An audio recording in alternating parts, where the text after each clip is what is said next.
It's Friday, December 26, 2008, and it's got to be 420 somewhere in the world. I'm your host, Radical Russ Belville.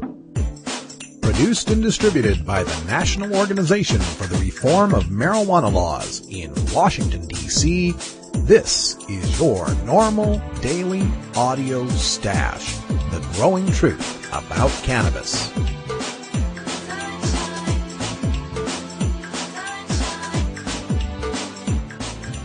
Welcome to the most popular podcast regarding marijuana in all of America and all the world, featuring interviews with scientists, politicians, doctors, prohibition policy activists, regular cannabis consumers, musicians, and NORML staff and NORML's board of directors, along with music and comedy no other podcast can offer.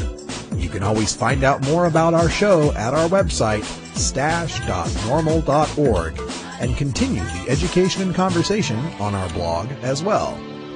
We're ending marijuana prohibition with education, one listener at a time.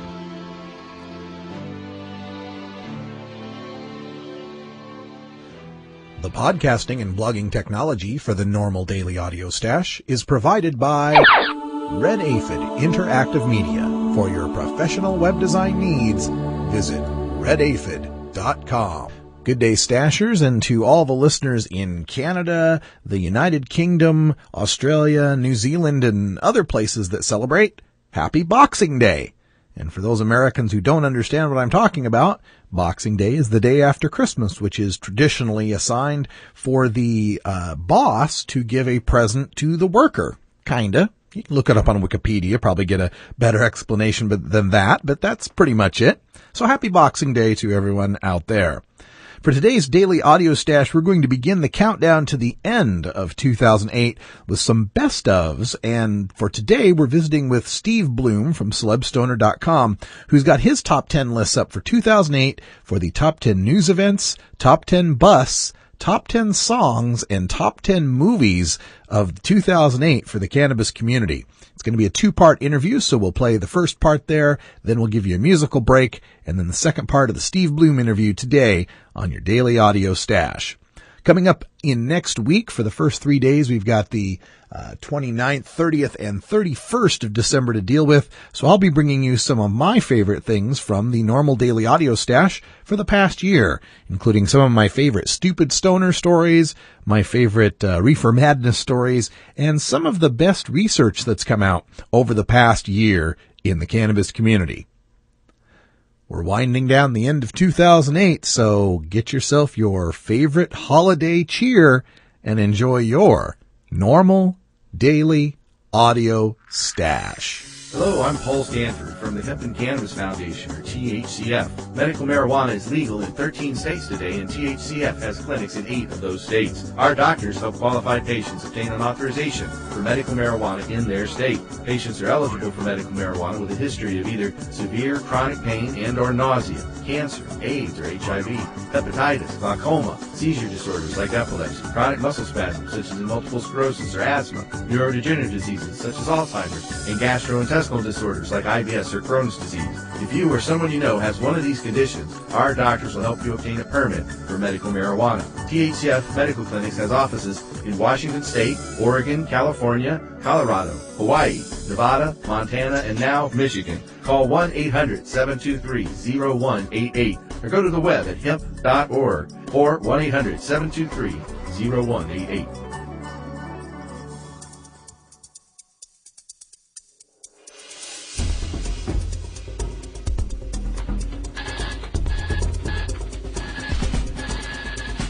Now it's time to take a look at the latest stories about marijuana from news organizations across America and around the world in our NORML Daily Audio Stash, Hemp Headlines. New Massachusetts decrim law could thwart drug testing. From the Boston Herald.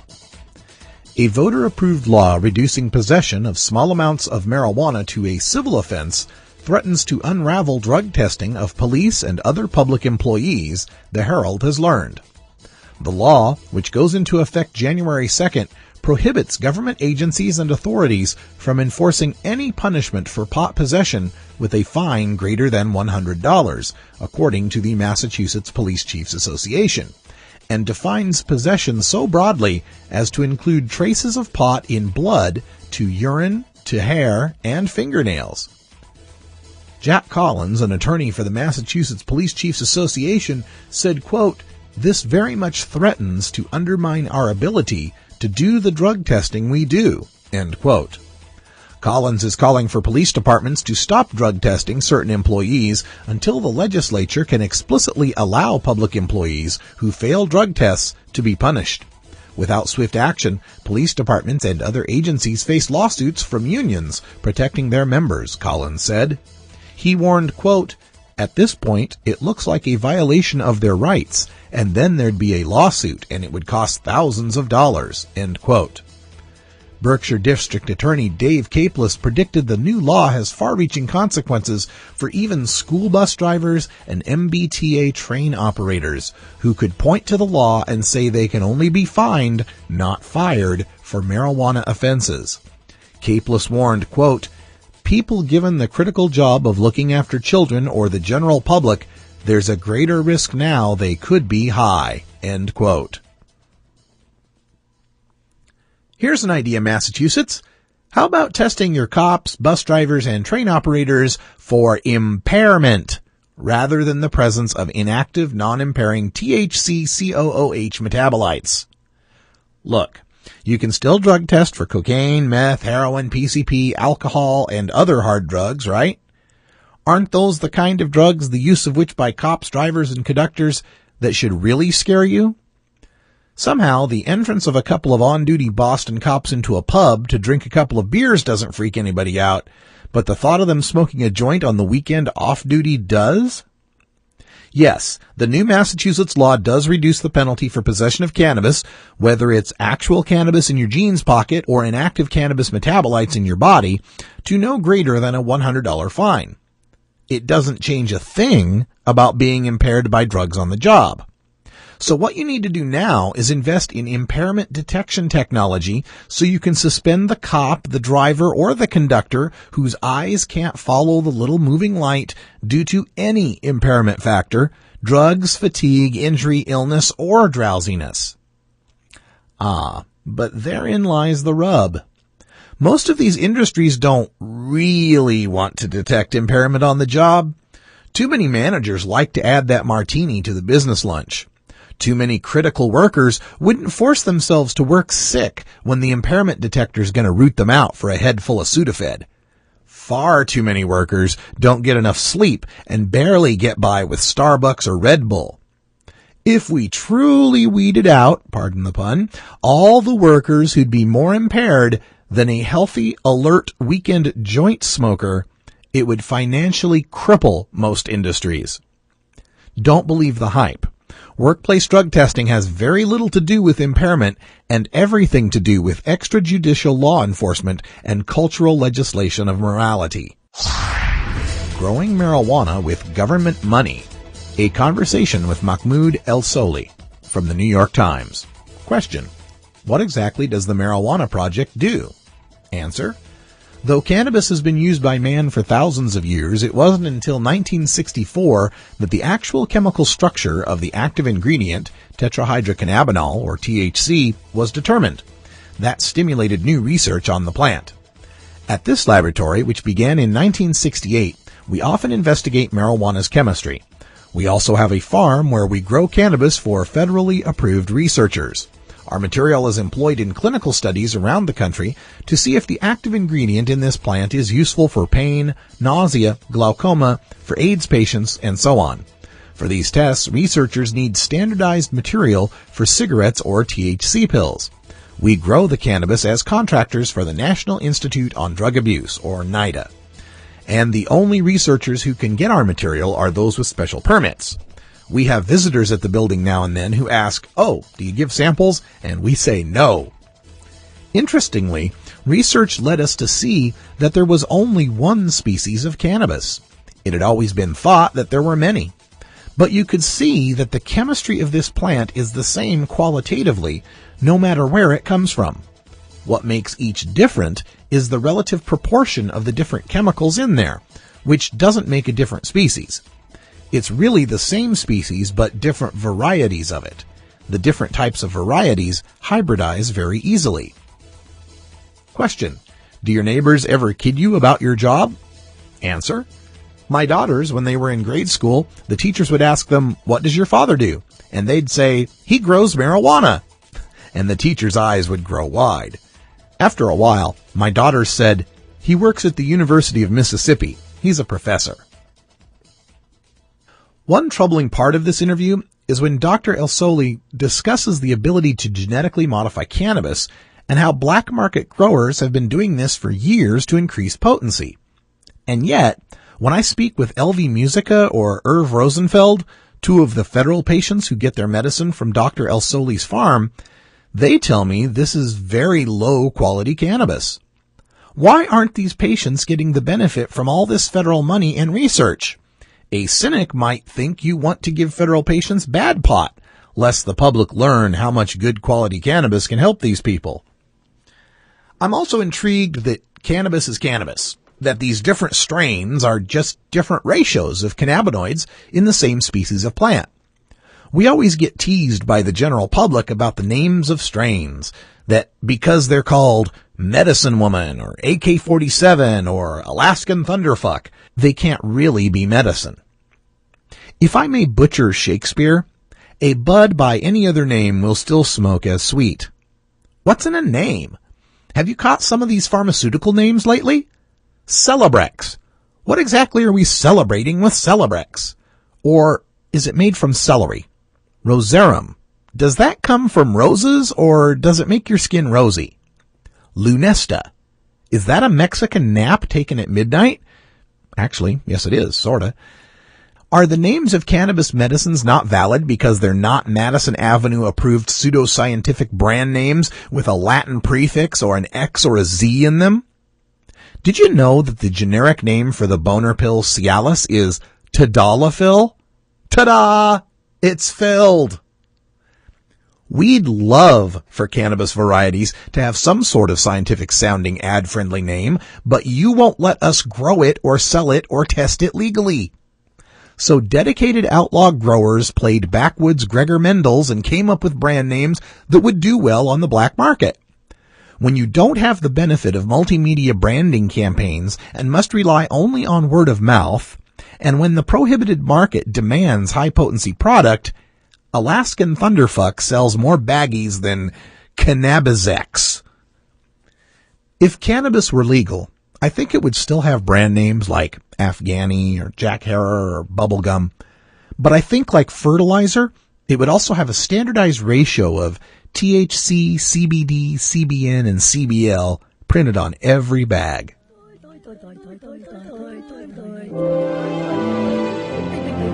Stupid Stoner Stories. As a public service, NORML reminds you that smoking marijuana will not make one stupid.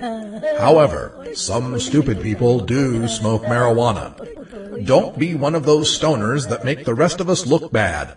Learn your lesson from today's Stupid Stoner Story. Pot deal text message sent accidentally to cop leads to arrests. From the Tyler Morning Telegraph, Longview, Texas.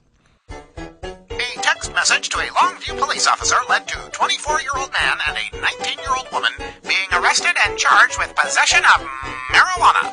Officer Jason Hampton received a text message from Sam about 2:15 p.m. Tuesday, quote, in reference to a drug deal, end quote, according to a news release from the Longview Police Department. The news release stated, quote, it was apparent that Sam sent the message to the wrong phone number. Officer Hampton, who was off duty, contacted dispatch and advised them of the situation, end quote. According to the news release, the officer set up a meeting with Sam at a Chase Bank on West Loop 281. When Sam arrived to meet Hampton, officers found a bag containing 4.495 ounces of marijuana inside the vehicle, according to the news release. The news release stated that the driver, Samuel Odom, and the passenger, Sarah Gillette, were arrested and taken to the Greene County Jail. Both were charged with possession of marijuana.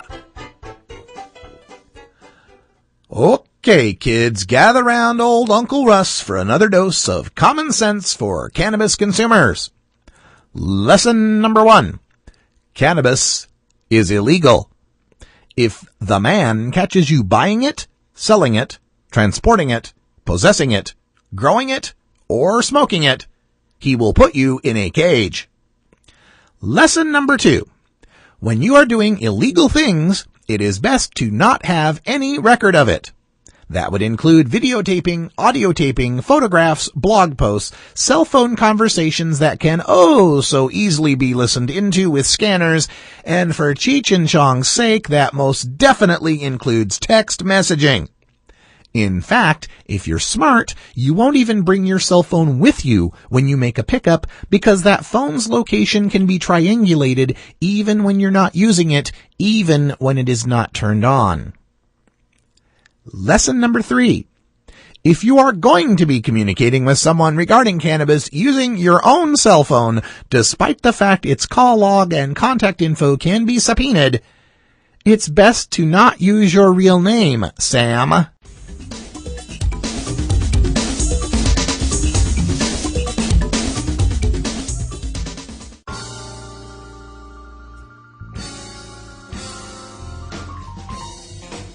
Hey there, Stashers. How would you like to win a 6-night trip to the most cannabis-friendly spot on Earth? That's right, a trip to Amsterdam for 4, sponsored by the NORML Foundation. It's an exciting new fundraiser for our organization, partnering with Win for Charity to help us raise money so we can provide programs and services to NORML members like you. Win for Charity is an online hosting solution for charitable organizations that allows us to harness the power of the internet to increase our fundraising ability. How do you win? Simple. Just go to www.winforcharity.com/normal. That's win4charity.com/NORML. Click your Buy Ticket Now button, then just select NORML as your charity. The vacation package includes 6 nights in an Amsterdam City hotel, including breakfast, entrance to the Rijksmuseum, and a canal bus day pass, round-trip airfare, private transfers from airport to hotel and hotel to airport, a full-day tour to Delft, The Hague, and Madurodam, and a full-day tour to the windmills and Volendam. Get your tickets now at winforcharity.com/normal. Your ticket helps to support our organization, and you could win 6 nights in Amsterdam.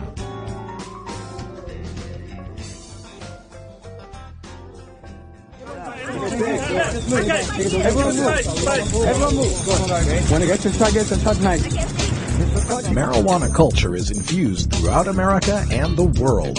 As we round out the week, we take a look at the 420 phenomenon in movies, TV, music, and sports with former High Times editor and author of Pot Culture, Steve Bloom, in our CelebStoner.com Entertainment News.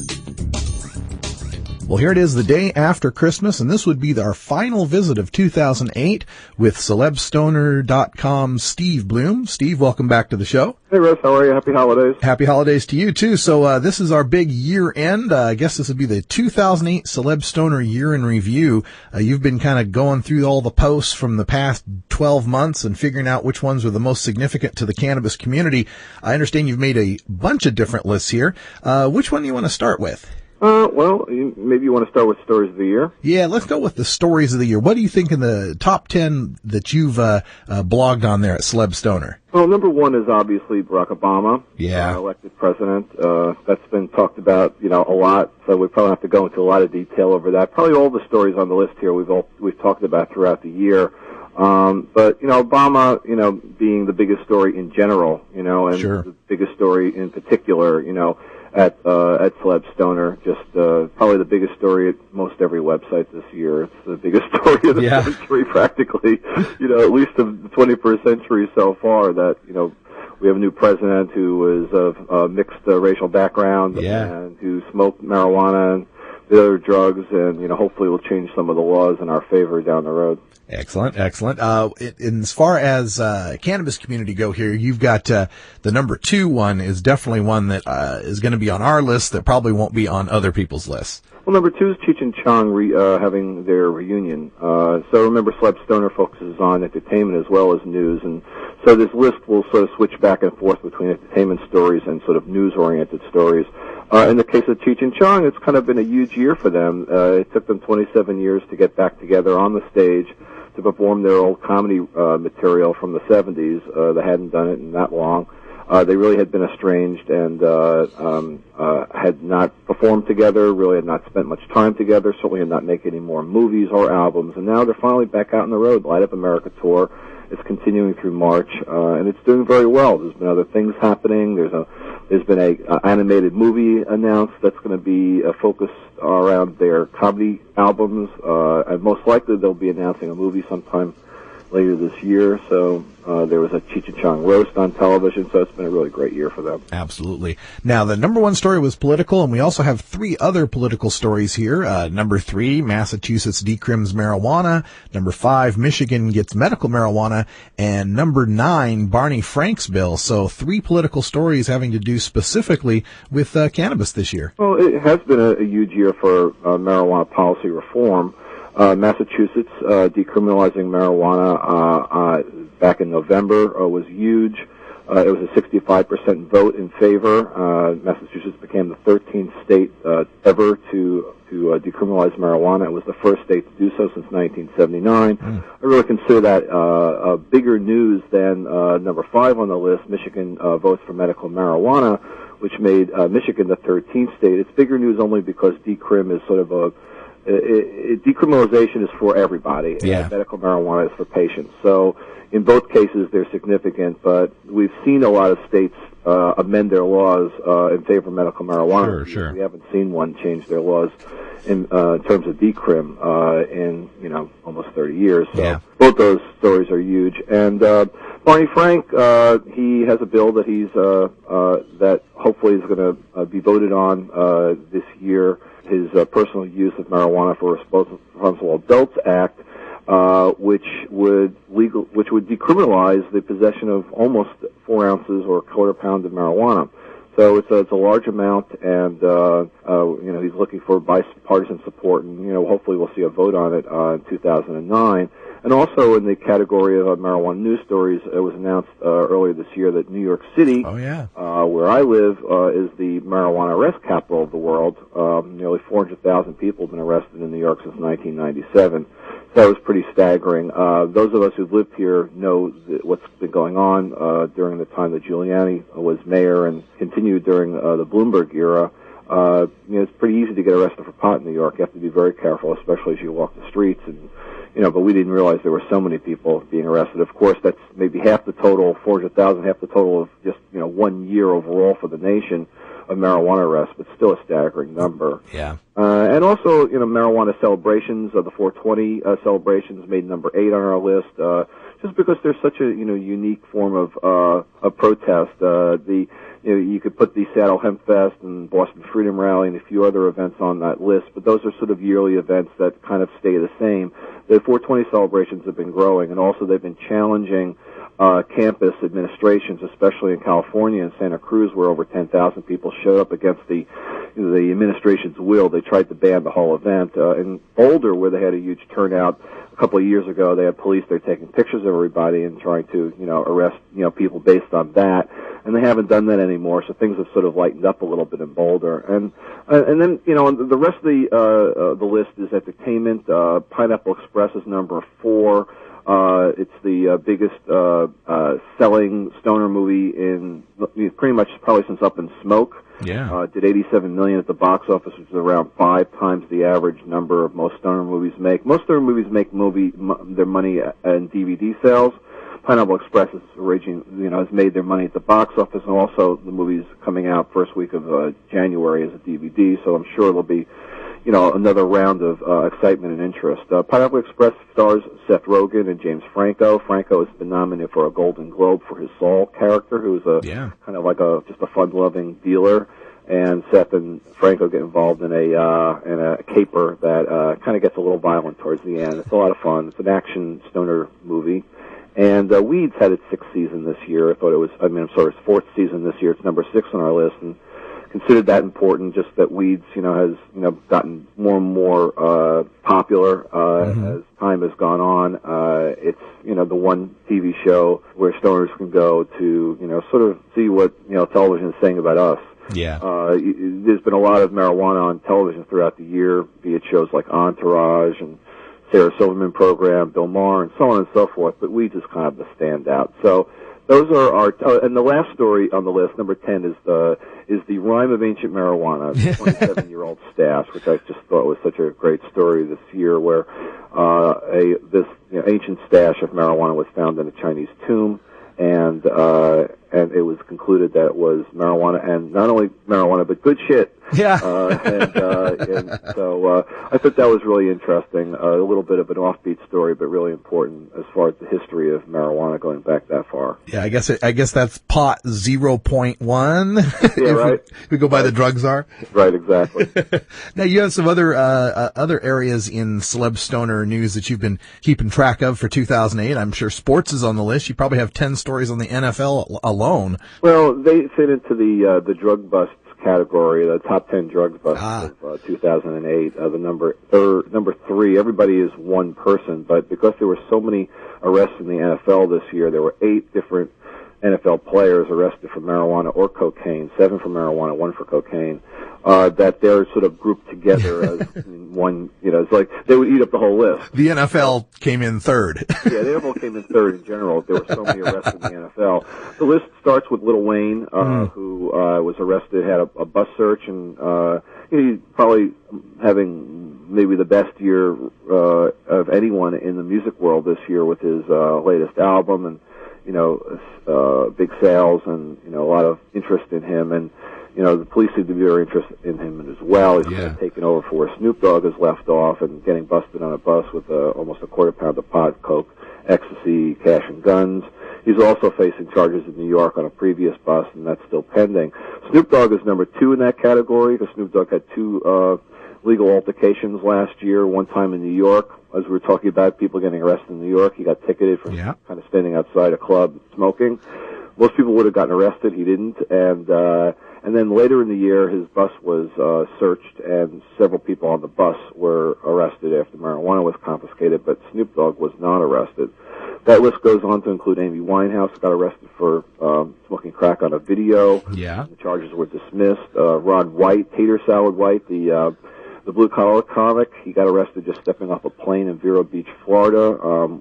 He had a couple of grams of weed and a pipe. He was knocked out by a former pilot. Apparently, Ron likes to smoke out on private planes, and this former pilot who fired him because he was mad at Ron for, I guess, compromising him up in the air, ended up tipping off the police. Another sports arrest was in the NBA. Joakim Noah, he was arrested in Florida for a joint, and he paid a fine. A few more hip-hop arrests, or in the music world arrests. Juvenile, and Jay Holiday and Aaron Carter all were arrested on small, possession of marijuana charges, all in car searches. Aaron Carter, the pop star, spent a day in jail in Texas. And lastly, we have Andy Dick, who had a fairly embarrassing arrest. He got drunk, and he attempted to pull down the top of a woman who he was chatting with, and he was charged with sexual battery. And they also found him with marijuana and Xanax. He's already been sentenced to probation, and he's got an alcohol monitor on him. So those are our top 10 marijuana busts of the year. So it sounds like if it were a competition, sports beat out entertainment this year. It's side by side. I would say it's kind of hip hop, versus versus the NFL. You look at like Lil Wayne, Snoop Dogg, Juvenile, Jay Holiday. You have a lot of the musicians versus the who gets arrested more, celebrity musicians or celebrity athletes. It's half and half. I understand.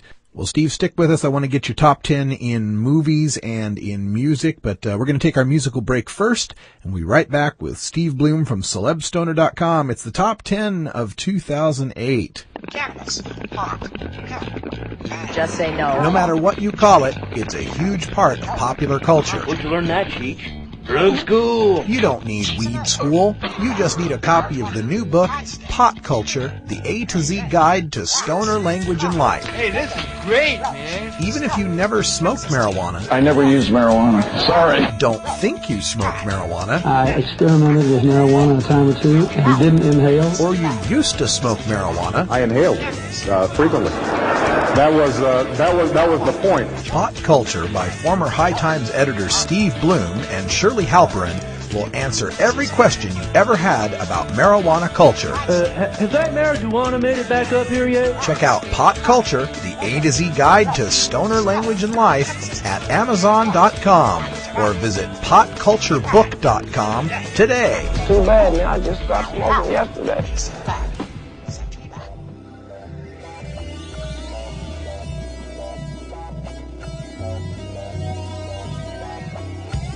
Here at the NORML Daily Audio Stash, we work hard to change our nation's marijuana laws through education and discussion. But we also take time to relax and unwind with an eclectic mix of pod-safe music from many independent artists.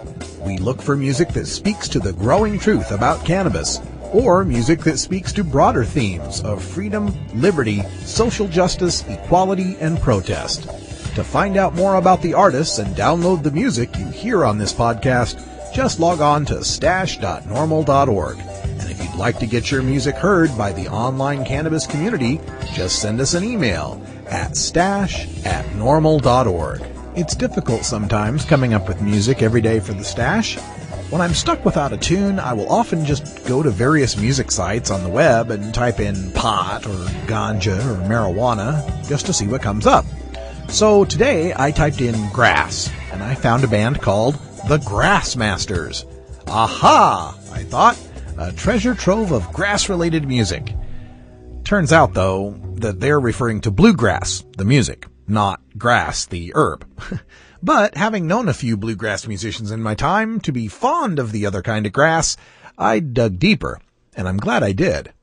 The Grassmasters are a bluegrass band that covers other styles of music as bluegrass.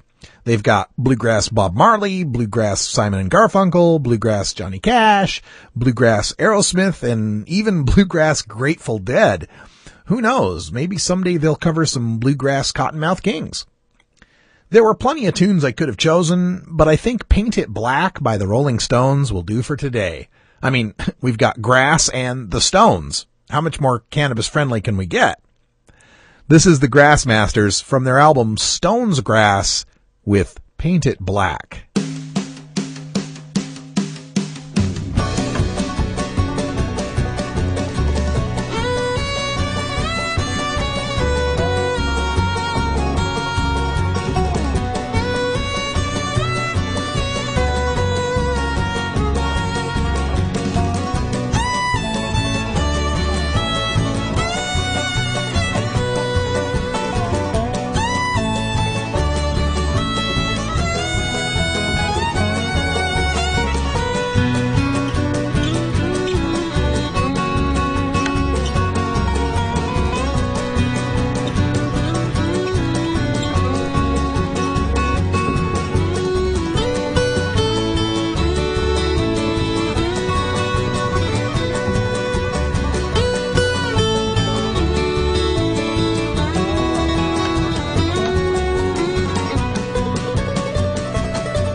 Obama has been elected the 44th President of the United States.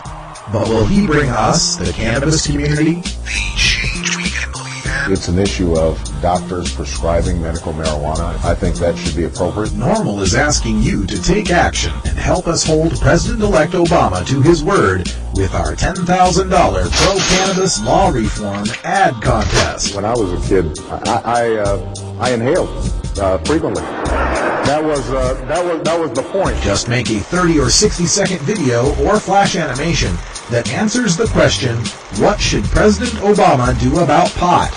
You can submit as many entries as you like, and winning videos will be featured on NORML's website and television campaigns. What I'm not going to be doing is using Justice Department resources to try to circumvent state laws on this issue. The grand prize is $3,500, so enter early and enter often. Well, I would not punish doctors if it's prescribed. That may require some changes in federal law. Contest deadline is January 15th, 2009. Check NORML.org for official contest rules. The war on drugs has been a utter failure, and I think that we need to rethink and decriminalize our marijuana laws. President Obama, we couldn't agree more.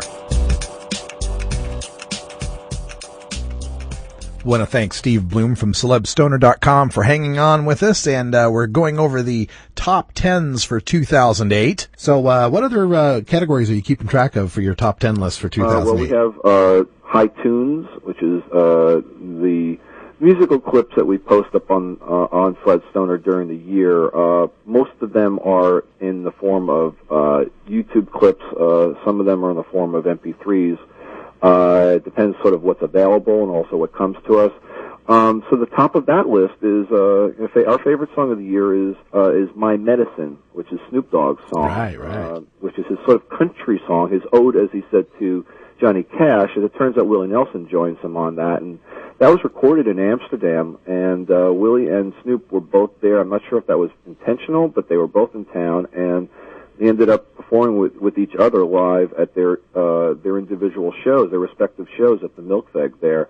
And My Medicine was recorded there, and it's kind of has sort of gone a little bit under the radar, but it really is a great medical marijuana song, and it's really the first time Snoop Dogg has sang about his love of marijuana. He kind of masks it as a medical user, and that's pretty much what he said when he's done some interviews this year, that it's all about medicine for him now. And he says, I got that prescription medicine, baby. Mm-hmm. And they say, you can buy me love, but you can't buy me love, but you sure can buy me bud. So, Snoop's pretty funny, and of course he's sort of leading the way. And number 2 song in that category is Kid Rock's All Summer Long. Now, that has that line where we were smoking funny things. It's kind of a nostalgic story about, with that song that kind of combines Sweet Home Alabama and Werewolf of London. It's kind of a mashup song. And so it was kind of cool. The fact that he mentions that, it was the biggest song of the year where there was a mention of marijuana. Yeah. Kind of like the Tom Petty song a few years back, where let's get to the point, smoke another joint. It was just one line that really stood out, and it was a song that, was played over and over again. So kind of give Kid Rock a little credit for referring to marijuana in his song. Number 3 is the artist Swayze, song Buzzin', which is a real fun song with Cisco Adler. And it's just, it's just more like a fun stoner song without too many references, but there is the line, I don't know what she was on, whatever it was, I want some. And they have their show, the Buzzin' Show is on MTV, and Cisco Adler, by the way, was recently arrested on tour. He didn't make the list because it wasn't a marijuana arrest, but he was arrested getting into a fight in a bar while Swayze and Cisco are on tour. Devin the Dude made number 4, I Can't Make It Home. That's basically about getting arrested. It's got that nice chorus that goes, one blunt, one more shot of Patron, cops right behind me, I might be gone, I can't make it home. So it's a little tale of getting busted and being, hassled by police. Who's got the weed? G-Love and Special Sauce. G-Love's, probably a favorite of a lot of listeners out there. He's been, performing for 15 or more years, and he had a song this year, Who's Got the Weed, and it's just the homegrown from the backyard, keep it in my pocket if I go to the bar, so if you want a hit, just buy me a drink, don't worry, I got more of that funky green shit. Kind of a takeoff on a Cypress Hill song, the funky green shit. And And that was a little under the radar, but I don't know if people really caught on to that song so much. But he's been an advocate for a while, and he finally came up with his own song. Everybody's favorite stoner band, the Cottonmouth Kings, came out with yet another album this year, the Green Album. Yeah, and yeah. you could kind of choose probably 10 songs off that album that would fit this list. But the one that they released as a single is Pack Your Balls. Pretty standard. Pack Your Balls, let's get stoned as we head on down the road. Another rock band that we're a fan of here, Sleb Stoner, Rose Hill Drive, the Boulder Power Trio, had a song called Do You Want to Get High. They were really an excellent group, and I think people should kind of get into them. Number 8 on our list is Slightly Stupid. Their song 2 A.M., which actually was released year before last, but got played this year. That's also a bust song. I'm holding all the trees and I got the weed. They be spotting me with infrared. I'm in the mood. Who the hell is you? And they're kind of, about to get busted. As it turns out, Slightly Stupid did get nearly busted at the U.S.-Canadian border just a few months ago and had all their weed and paraphernalia confiscated. So the song kind of like lived up to its, to real life for that. Yeah. And then the Black Crowes, also one of the longtime stoner bands we've been following, since the 90s. They had their first album in quite a while, and Goodnight Daughters of the Revolution features the one line, I can roll you one from an empty bag. That's Chris Robinson singing, and Chris Robinson also, in performing this year, was wearing a big potleaf patch on his pants, so he was, sort of wearing the freak flag as he has in the past. And number 10 is another artist from Suburban Noise, the Cottonmouth Kings label, Dirtball. Oh, yeah. A fairly unique song this year called Mushroom Cloud. I want to take you on a mushroom cloud and we'll fly away. And the video shows him opening up a drawer, grabbing a bag of real mushrooms and chomping. So I think it was kind of the first live use of mushrooms on a video that I've seen. Oh, yeah. Dirtball's my homie here from Bend, Oregon, actually. Yeah, it was very good. It's a really fun song. So those are our top 10. So pretty much all of them are weed-oriented except for the Dirtball song, which is a mushroom song. Yeah. And so that's our song list, and we have one more. Yeah. And the last list is the movie list. It was a great year. The top 10 movies? Great year for stoner movies, absolutely. It really has been a great year for stoner movies. I mean, to the tune of $134 million spent on, at the box office for at least the 5 major stoner movies this year. There's some that really didn't get probably a lot of people didn't see so much at the theater and probably end up watching on DVD soon. But the 2 big ones of the year were number 1, Pineapple Express, as already discussed, and number 2, Harold and Kumar, Escape from Guantanamo Bay, which is the sequel to Harold and Kumar Go to White Castle. And actually, this movie did better than the first one. The first one did about $18 million. This one did about $38 million at the box office. And this one was a little more political, where the Harold and Kumar guys get into trouble, end up in jail, and have to escape. And they get into trouble because of racial profiling to begin with, in an airport, and then Cal Penn's character, Kumar, smoking a bong on a plane, and somebody thinking it's a bomb, not a bong, and sort of hilarity ensues from that point on in the movie. But the best part of that movie is this, it's a pretty raunchy movie, but the best part of the movie is when they end up dropping down parachutes into the Bush Western White House, and they end up hanging out with George W. smoking, and he offers them Coke as well. It's very funny. Oh, yeah.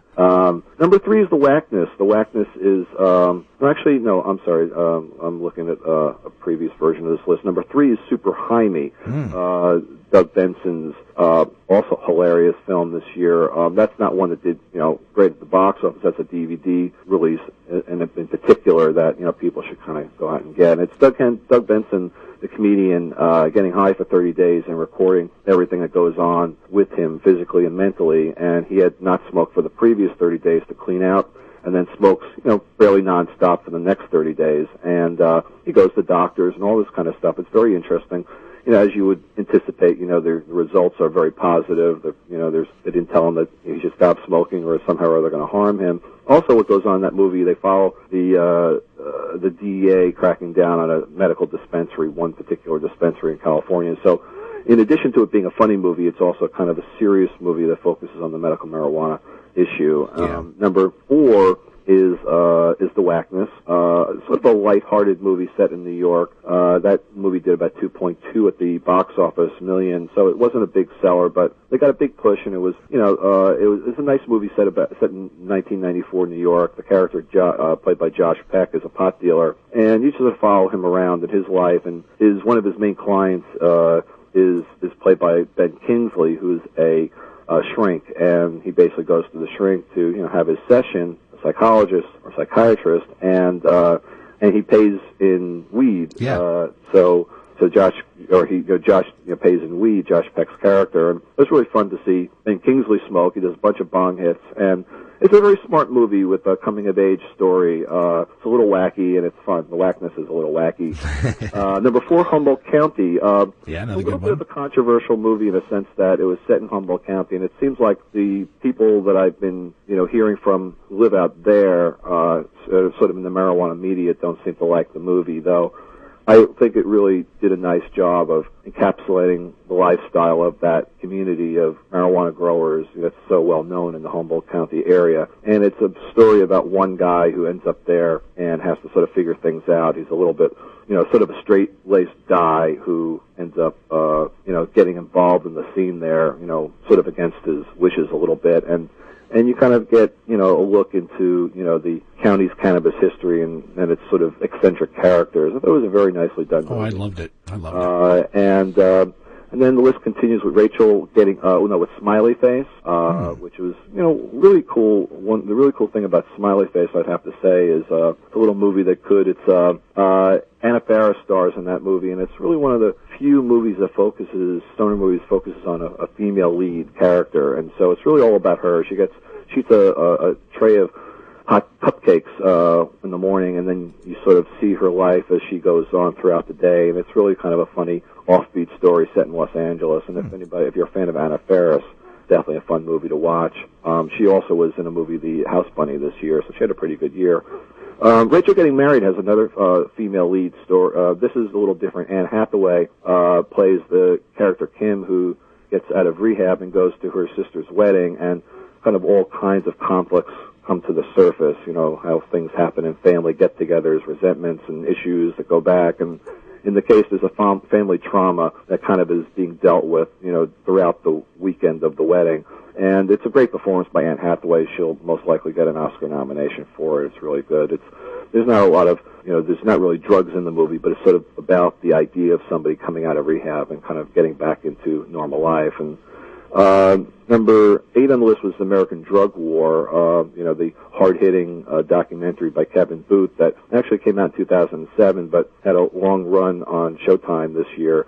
So pretty much people have most likely seen the movie in 2008, even though it came out in DVD in 2007.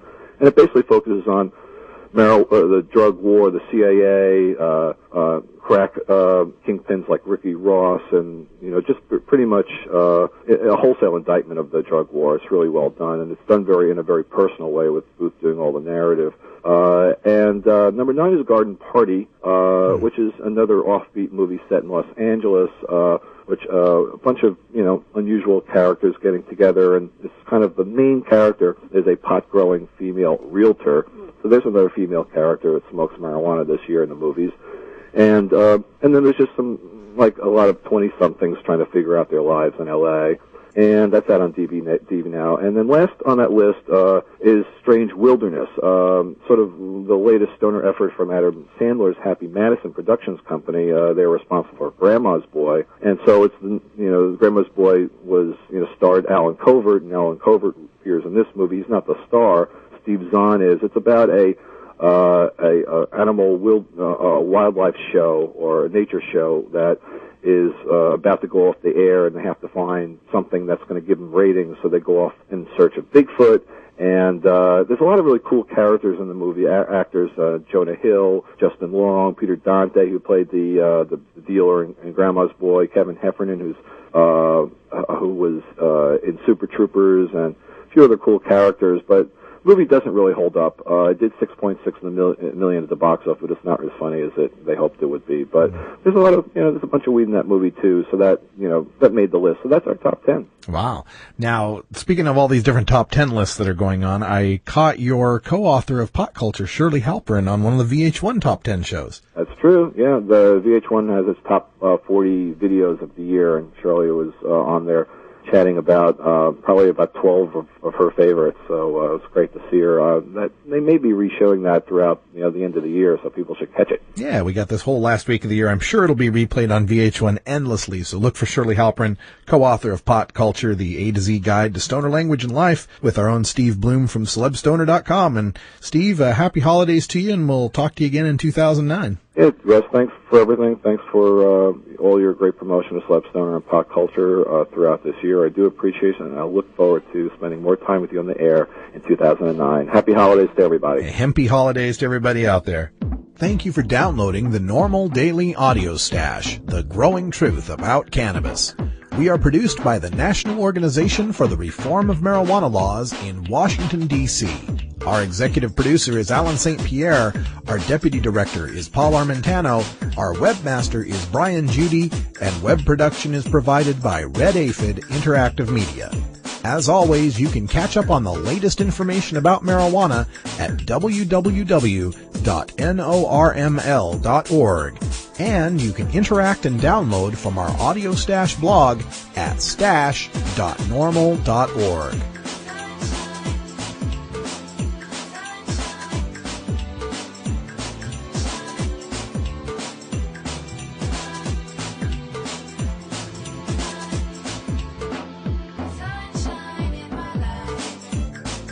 For everyone here at NORML, I'm your host, Radical Russ Belville, hoping all your harvests are bountiful and your encounters with law enforcement are non-existent. We leave you today with another one of our cannabis quotes. This one goes back to 1982, and Representative Newt Gingrich, believe it or not, who wrote to the Journal of the American Medical Association supporting medical marijuana. He said, quote, "We believe licensed physicians are competent to employ marijuana, and patients have a right to obtain marijuana legally under medical supervision from a regulated source. The medical prohibition does not prevent seriously ill patients from employing marijuana. It simply deprives them of medical supervision and denies them access to a regulated medical substance. Physicians are often forced to choose between their ethical responsibilities to the patient and their legal liability to federal bureaucrats."